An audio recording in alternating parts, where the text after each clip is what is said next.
technical issues. If you have any technical issues, we will be also supporting you through the yeah, if you would share it in the chat. Um, Now I will leave the floor to Sana to talk about and to give us an introduction about really, and yeah, then we will hear from the other speakers. Over to you, Sana. Thank you, Hani, and thanks everyone for joining us. We are really excited to start the series of the first info session for our potential grant recipients at the Resourcing Refugee Leadership Initiative. My name is Sana Mustafa. My personal pronouns are she and hers, and I am Director of Partnerships with Asylum Access. And I would just like to take a minute to introduce you to the coalition of how we've come together. And yeah, our story is very short, but it's also gladly we've been in this partnership for 2 years now. In spring 2020, when the iconic Larsen Lam Impact Award, similar to this application that you're all coming to learn about, they also released an application for Bold Solution for Refugees. And we at Asylum Access, as a convener of this coalition, when we saw this opportunity, we believe strongly that people on the ground, people of forced displacement themselves know the best and know what the solution is for them. And therefore, we went ahead and we started having conversations with a number of refugee-led organizations around the world who we've worked with in the past in some capacity, who have the trust of the community, and who are doing groundbreaking work. And after a series of conversation, we've been able to come together. As you see, our organization here, the six of us. And now we are a fully refugee-led coalition of the 5 organizations, and Asylum Access has the role of a convener and an advocacy partner. And really what brings us together is believing that people with proximate knowledge, they know the best, what's best for their communities. And together we've spent almost 2 years really building this partnership and being aware of how to build an equal partnership amongst all of us and acknowledging the power dynamics. And so we really spent a lot of time and resources on getting to know each other as individuals, as organizations, which helped a lot in bringing us to a shared vision for the Resourcing Refugee Leadership Initiative. And we as a coalition, we envision a world where people who've experienced forced displacement have agency over their lives and access to solutions to rebuild their lives. And with that, I just will hand it over to you, Hani. Yeah, thank you, Sana, for the introduction. I would actually yeah, I would actually go to Daria. Welcome, Daria. Daria will tell us more information about the fund. Um, yeah, over to you, Daria. And maybe from now on, each speaker will call for the second one. Actually, Hani, can I add one thing before Daria starts? Yeah, sure. Yeah, just want to talk about how, just very briefly, as I shared about the partnership of the coalition and how we've come together and our vision of shifting power and resources to people on the ground. Probably a lot of people ask, like, how are you going to do this? What are your strategies? And briefly, you will get to know more about our work, but briefly, there are 4 areas of work that we're approaching, hoping with that we have a holistic solution. And the first one would be the RLO-to-RLO fund, which this is the info session to understand how the fund works and to understand what criteria refugee-led organizations need to have to apply for the fund and receive funding. So this session designated for that. And the other strategy is through engaging with, as we call it, the strengthening RLOs, and that's through initiating partnership between local to local refugee-led organization to overcome context-specific barriers to receiving funding or to grow. And then the third strategy is about, we have noticed throughout the application process and building this coalition, the lack of evidence towards the importance of refugee-led organization work and its impact. And so we hope to use this opportunity and this fund and the impact, the evidence of the work that you're all doing to generate this evidence and document it. And then there's the ultimate goal, what that really brings us here, is we hope and we want to change ways of working. We want to change funding flows in the sector. And so we will be doing this with all of you through major advocacy efforts. Yeah, and with that, I will hand it over back to you, Hani. Thank you, Sana. Yeah, thank you for the introduction. And I would now go to Daria. Daria is our second presenter. Daria is the Chief Development Officer at Basma and Zaytoune, speaking to us today from Lebanon. Over to you, Daria. Hello, thank you, Hani. Thank you, Sana. And thank you, everyone, for joining. So exciting, really, to talk to you all today. So I will take the next few minutes to talk about the general information about the fund. I will start about the RLO to RLO fund values and approaches. So as Sana was saying, like we came together to make things easier for refugee-led organization. Trying to do that. Can you hear me? Because my connection is saying it's not stable. Yeah, we can hear you, Daria. It's yeah, sometimes you are cutting. Okay, amazing. If you feel you can use maybe only the voice without video. So yeah, exactly. I will turn on the camera. Yeah, let's do that. Yeah. Hello. Okay. So how we are trying to ensure our we are trying to help the refugee-led organizations through our funds approach and values. Let me start with how the funding is flexible. So this funding can support whatever is needed in your organization, whatever you deem important to your impact and growth. So it can be to support core and admin cost, and can be to support direct operational cost. We aim through this fund also to support the organization, because we know that each organization faces issues based on its context, on its reality, on its characteristics. So we are here to support you through them. We are also aiming to build a long-lasting relation with the RLOs we are funding, and not like if the fund is done, finished, so this relationship is over. No, we will work on long-term relationships. We also trying to be, the fund should be and will be flexible, because we understand like each organization, each RLO is specific, has its own challenges, its own realities. So it won't be like one size fits all approaches grant. Neither in the size of a grant or a timeline or a reporting.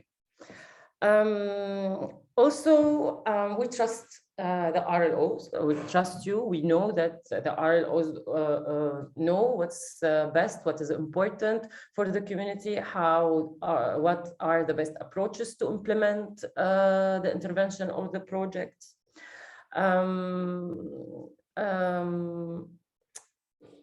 Also, we don't seek only to fund the RLOs, but also we will help you to find more donors to support your work. We will facilitate connections. And now let me go to about the type of grants. So we have basically two types of grants: the strengthening grants and impact growth grants. The strengthening grant is for let's say smaller or newer RLOs who are interested in really strengthening RLO partnership. This grant will be up to $25,000, and the duration will be for 1 year. The impact grant, on the other hand, it will be for more established, structured RLOs with programs, with more structured programming. The duration can be 1 year. Of course, there is an opportunity in this grant for renewal. The range is between $100,000 to $250,000 per year. Both grants can support core and program funds.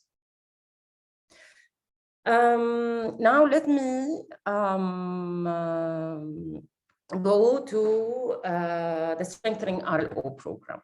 So basically, all grantees will have access to the Strengthening RLO program. However, it will be more active program for strengthening grantee who want to call on coalition support to build, for example, system, policies, and programs.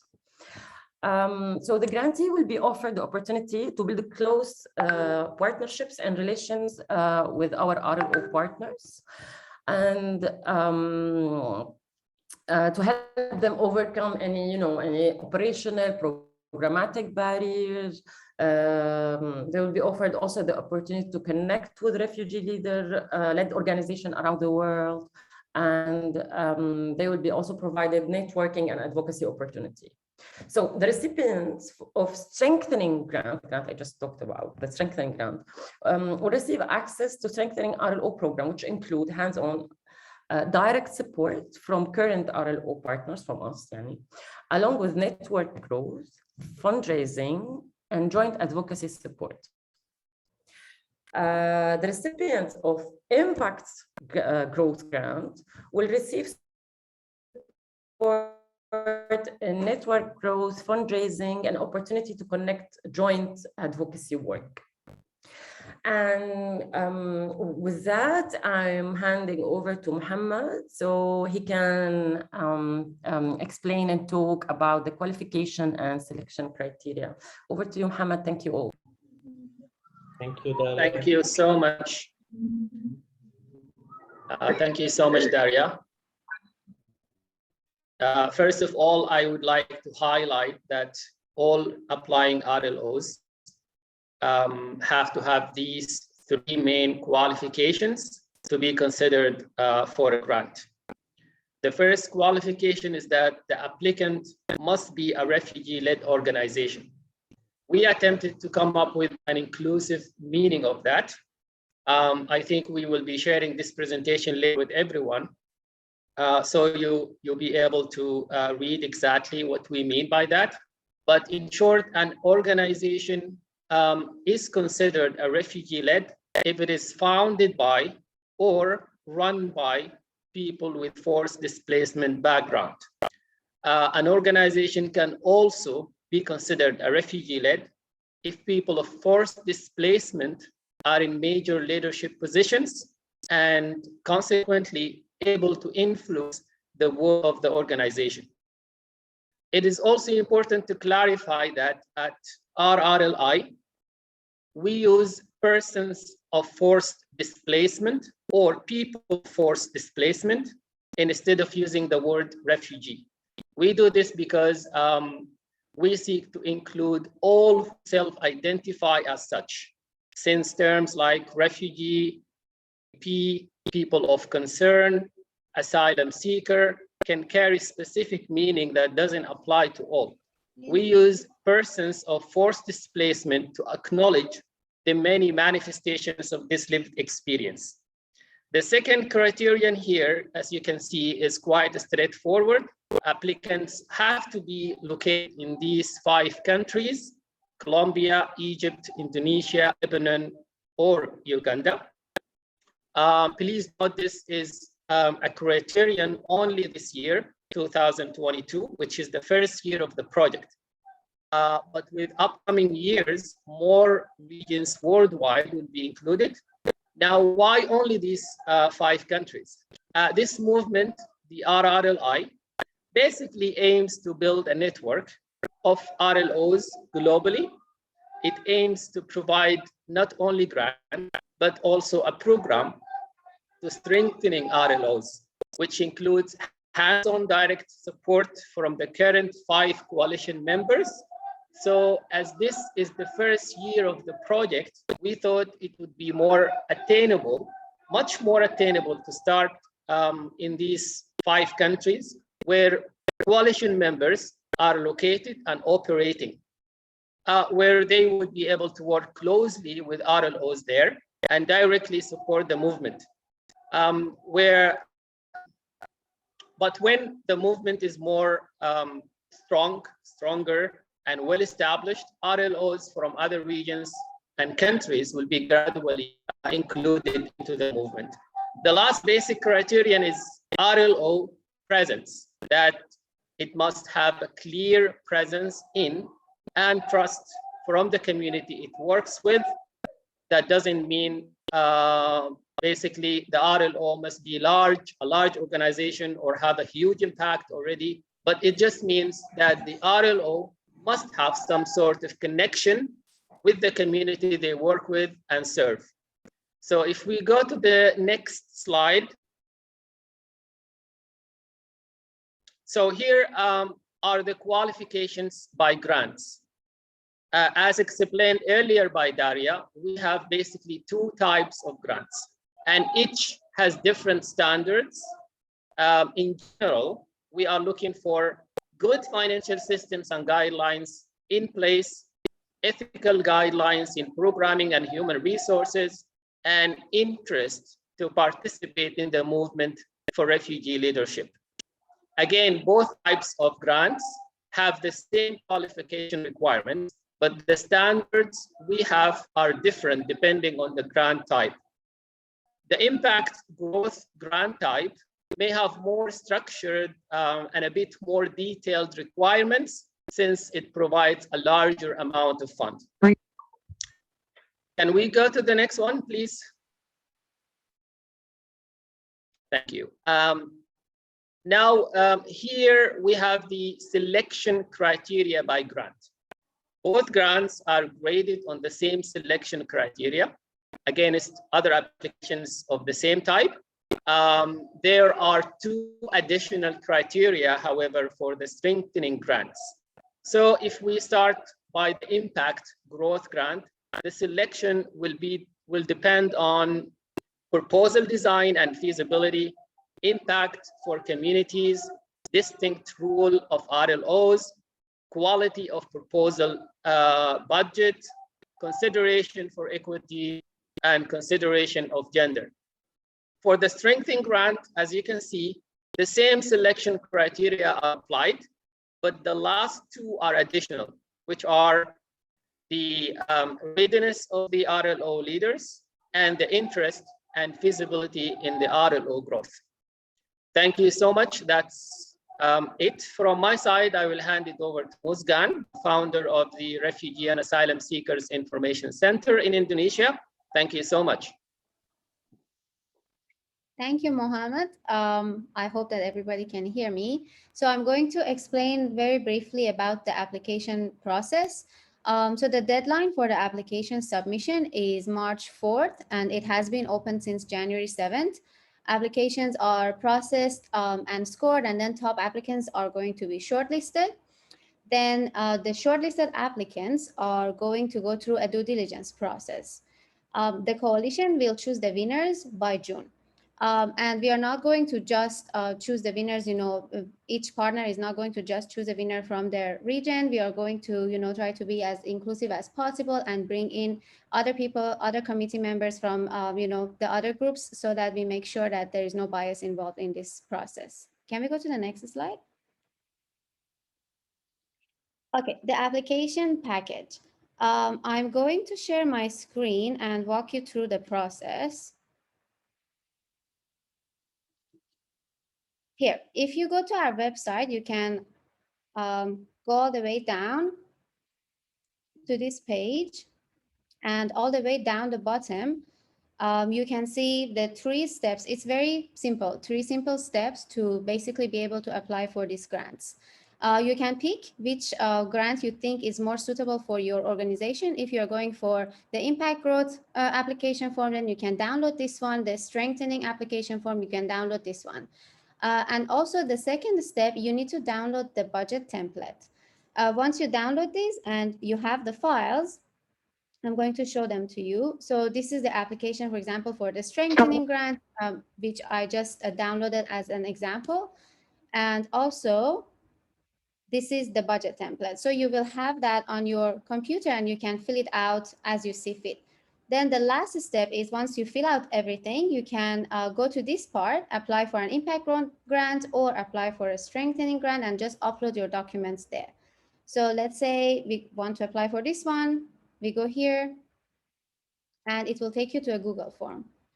You can fill out these informations and there are 3 places to upload. So you can upload your application form here, you can upload your budget template here, and then you can upload any additional documents that you think is necessary here as well. And once you answer the rest of the questions, you can submit this form. Okay, I think that's it for me. I will hand it over to the next speaker, Robert.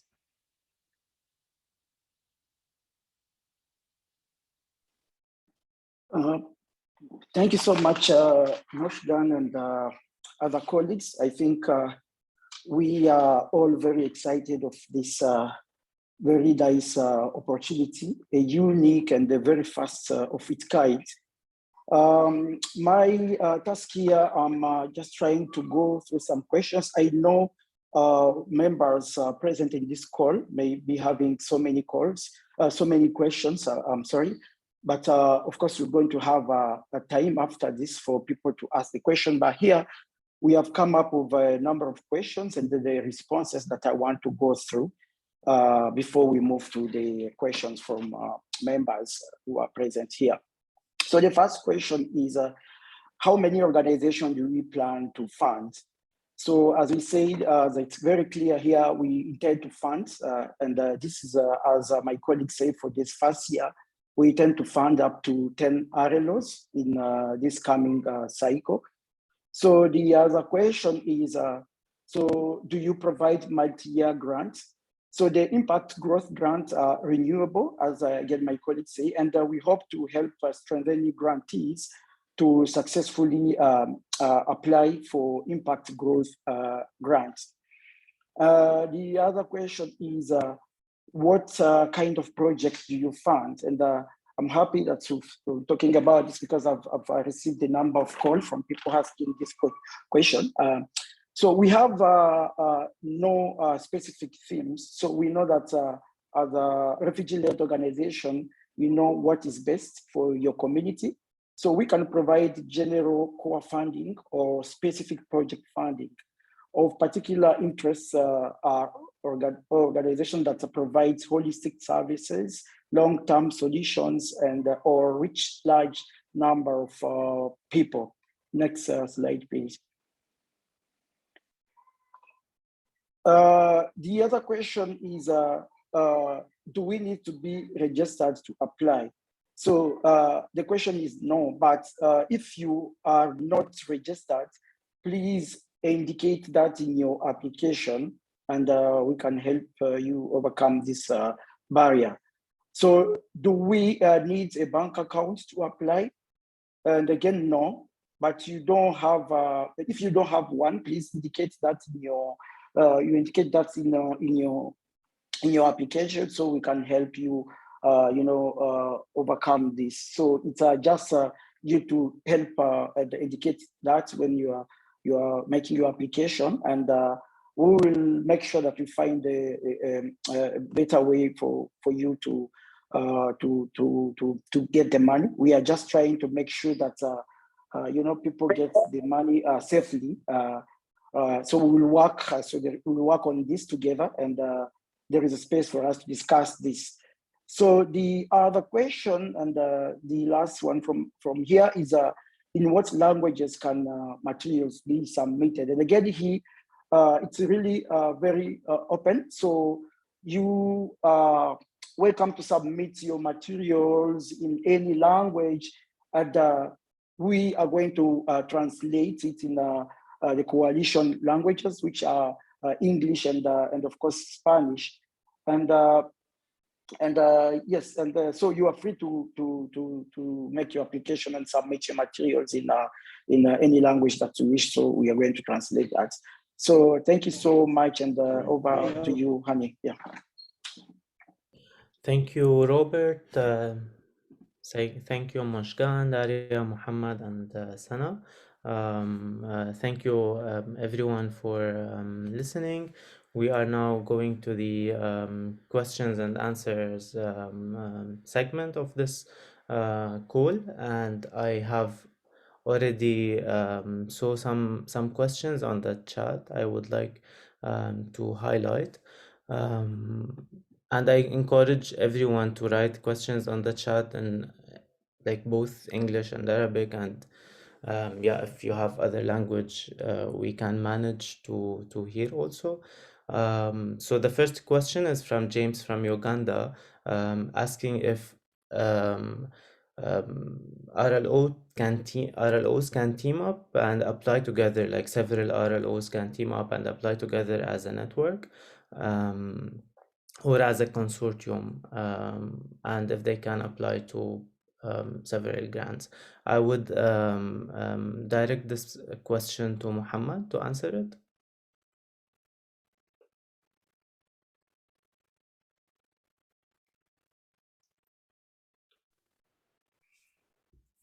Yes. Can you hear me now? Yeah. Yes, I think for this first round, that could be a challenge to team up with like several RLOs or several organizations like applying together. But I would suggest that you send this question to the email in the website, and then we can like look at it case by case. So I don't know if Gabriella want to add anything to this. Thank you, Mohammed. I think that's exactly right. So as you all have heard, we do have a specific program that helps with organizations, that supports organizations directly. Because of that, it would be a little bit difficult to be providing support to a consortium of organizations, and we would like to find a solution to this in the future. So we do encourage you to reach out to us if you were thinking of applying in a consortium, so that we can speak with you about it directly. So thank you. Back to you, Hani. Thank you, Muhammad. Thank you, Gabriella. The second question is, can an RLO apply for both grants, like the growth grant and the strengthening grant together in the same time? And I would also go back to Muhammad on that. Yes, thank you, Hani. I don't think that is possible. The answer is given in the chat, but an RLO can only choose one type of grant to apply for. Thank you. Okay, there's a question that says, I would like, in Arabic, I would like to know more about your organization, and I think Sana can answer this question.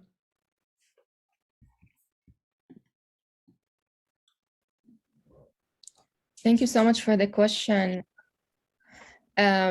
So if I understand it correctly, knowing more about Asylum Access or the Resourcing Refugee Leadership Initiative, do we know?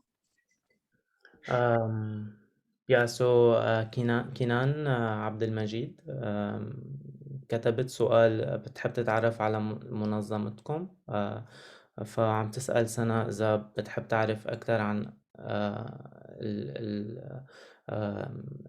المبادرة، على الانيشيتيف، أو على منظمة بالتحديد من الشركاء بالانيشيتيف.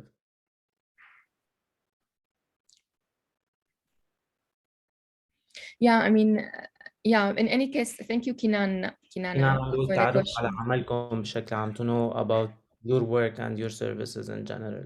Okay, thank you, Hani. And thank you, Kinan, for the question. It would be helpful, like, I guess, I'm going to talk briefly about then Asylum Access, because in both cases, Asylum Access or the Resourcing Refugee Leadership Initiatives, like please do go to our website and you can learn more about our work. And as I shared from the beginning about the coalition, this is exactly why we're here. And as a coalition, we're working on the fundraising for refugee-led organization and advocacy and generating evidence and research. For Asylum Access is a family of organizations that are locally registered and led and run in Mexico, Thailand, and Malaysia. And we have a global team as well that's based all around the world. And we work on refugee rights. Really, we are grounded in the importance of the rights approach. And so across our organizations and the global team, we work on legal rights for refugees and legal empowerment and policy advocacy. In addition to, similarly, we are also grounded in the refugee leadership movement. So we are working on shifting power and resources to refugee-led organizations. Yeah, and again, if you would like to hear more, would like to learn more about us, you can go on asylumaccess.org, or also feel free to send us questions. Thank you, Sana. There is also another question if from the Syrian Eyes from Lebanon, says that are non-registered initiatives like Syrian Eyes that operates illegally in Lebanon allowed to apply, and do they need a bank account or an umbrella organization to be able to receive the grant? And this is a question goes to Muhammad. Yes, the short answer is yes. I mean, this movement basically tries to address all these gaps and challenges, not only in Lebanon, but everywhere. So I would advise them to apply, and then we can look for an answer together. We can look for a solution together to their status. Thank you. Great. So there are many questions in Arabic and also in English about the registration status of the RLO or the bank account. And as Muhammad said, that it is not required to be registered in the area that you operate in, and also it's not required to have a bank account. And then what is required is maybe to have a conversation on a later stage to figure out how we can support on that. I would go to another question that was written in Arabic about a programmatic. It's a programmatic question. If the project can cover or can target prisoners, refugees, prisoners, and I would go to Daria about this question.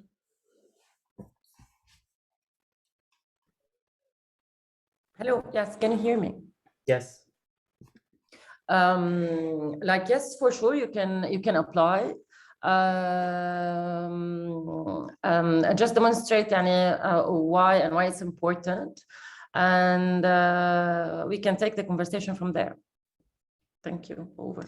And any of the colleagues, if they want to elaborate or say anything more about that. Anyone would like to add anything to the answer of Daria on that? Also, there is a question if we can apply for a project that is already running right now, like, you know, an existing project. Muhammad, would you like to answer this question?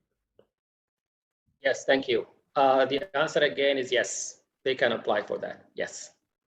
Okay, great. And there's a question. There are many questions about if a consortium can apply together from several RLOs or a network of organizations can apply together.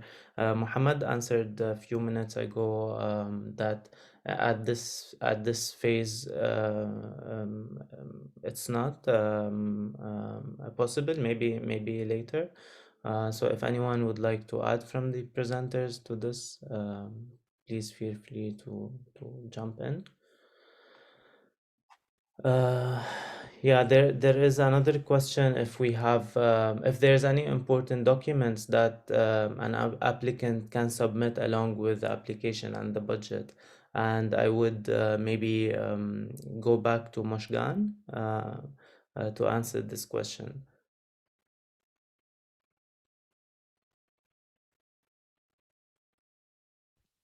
Hani, excuse me, I didn't really hear the question. The line was breaking up. Can you Yeah, please so the repeat? question is basically if we have any other document that we need to submit along beside the application and the budget. I'm thinking that if you have, any registration documents that you see it's relevant, or any ethics codes, anything that you can show the work of your organization with, that would be very helpful for the community to understand your work better. Thank you. Also, some questions arised about how many RLO from each country. As Gabriela mentioned in the chat, that 1 to 2 organizations per country. So yeah, I think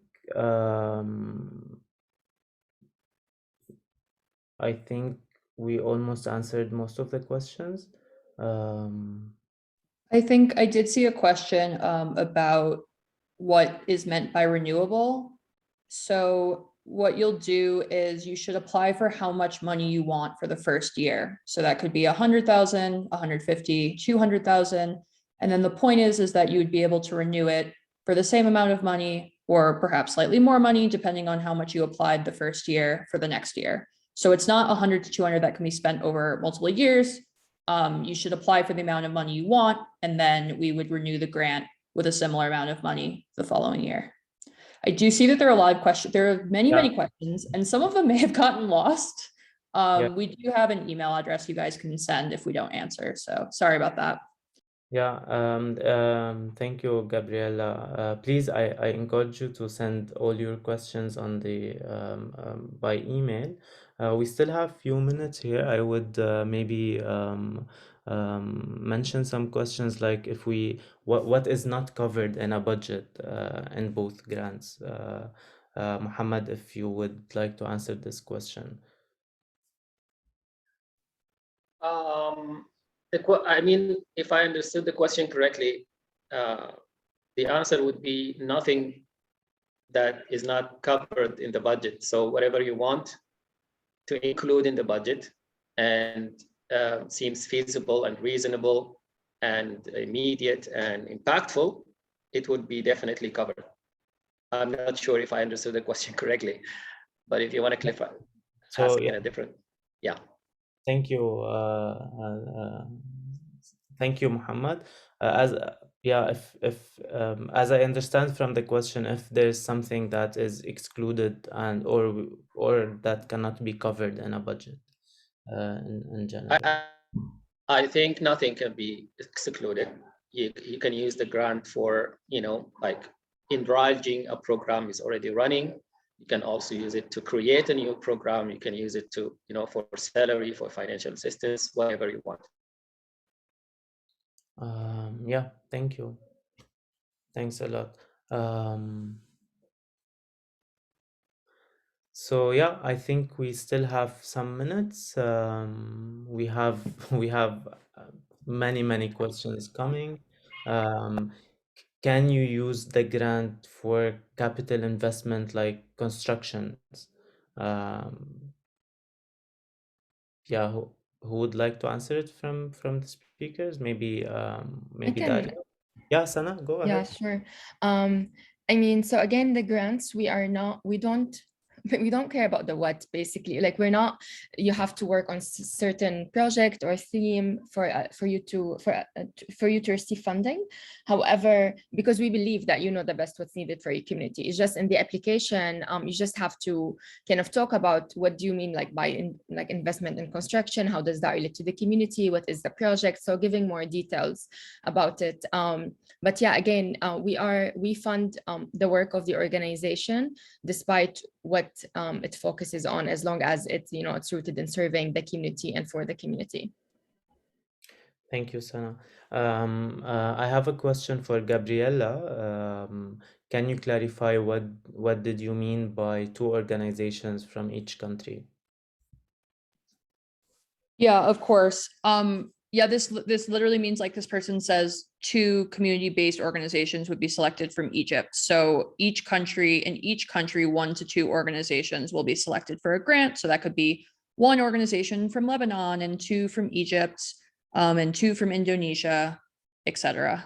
So that is what we meant by that. So I think it says there's something like 8 to 10 total, and that's spread across 5 countries. Thank you. There's a question says that we are an NGO that works with refugees, but it is run by non-refugees. Can we apply? Sana? I mean, as we said, it's really hard to tell because I would encourage you to look at the definition of how we define RLO again. And as we said in that definition, it's an organization that either run and founded by people of forced displacement, or people of forced displacement are in major leadership positions. And so if you are saying your organization is not run, then I think the other set of criteria would be like, are people of forced displacement / refugees are in, like question you would ask yourself, do you have those people in refugee and leadership position in the organization? And and not only like 1 or 2, like, you have a team. So I think I would ask myself this question, and then I think you can decide if you fit the definition or not. Thank you, Sana. Maybe the last question I would take, and I encourage you all, if your question was not answered, to send us by email. There is a question if we can support by resettlement processes from a country to another country. If Gabriela would like to answer this question. You said, sorry, can you repeat the end of the question again? Yes, Sorry, I was the answering a question if we can support resettlement processes, activities from one country to another country. Yeah, so as we've kind of mentioned, and I think there are a few other questions like this, really, we just want you guys to do whatever is best for your community, and we are willing to fund whatever is best for your community, as long as you explain to us why it's so important and how it will help your community. We are willing to do it. So resettlement is fine. I see someone asking, should the grant focus on a single specific issue or enhance organization services? It can be about anything. It can be for anything. It can be for your salaries, for operational stuff. So everything is accepted. We just want to help your organizations grow and do great services for the community. Thank you, Gabriela. The last question I received is if we can, from Lebanon, if we can work with more than one community. Lebanon has Syrians, Lebanese, and Palestinian, and also migrant workers. Also, Sana, would you like to answer this question?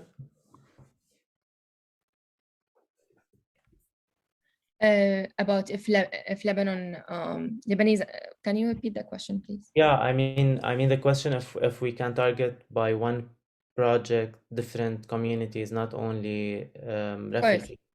Yeah, again, I think as Gabriela mentioned, as we've been mentioning, I know it's very unique, it's unbelievable, it's happening. I hear you guys, I know, but we're trying to do this funding differently. So yes, we really regardless of the what and regardless of like how you do it, of course this is not what we're focusing on. We want to hear about this. It's very important to hear about it and to hear about the impact of it and your plans.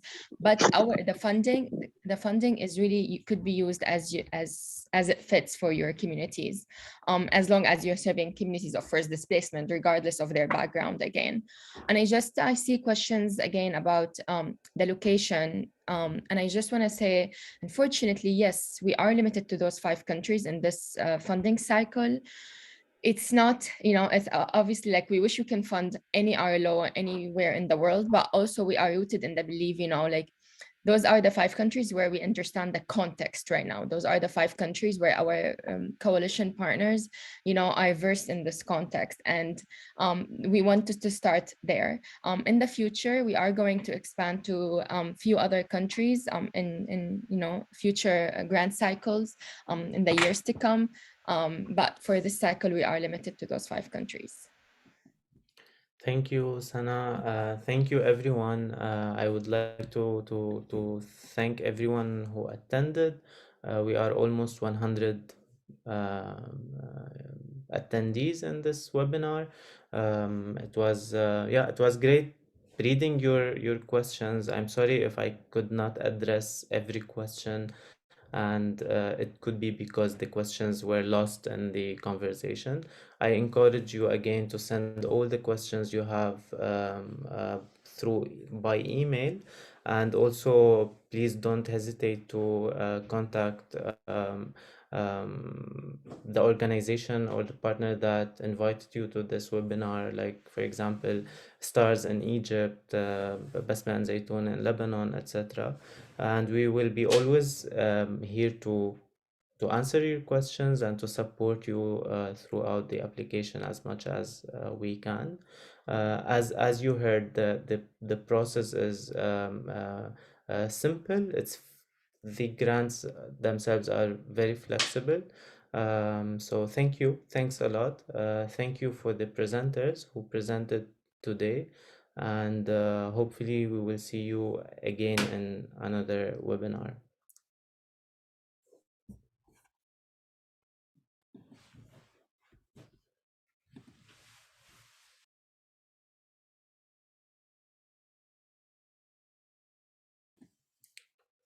Thank you. Shukran.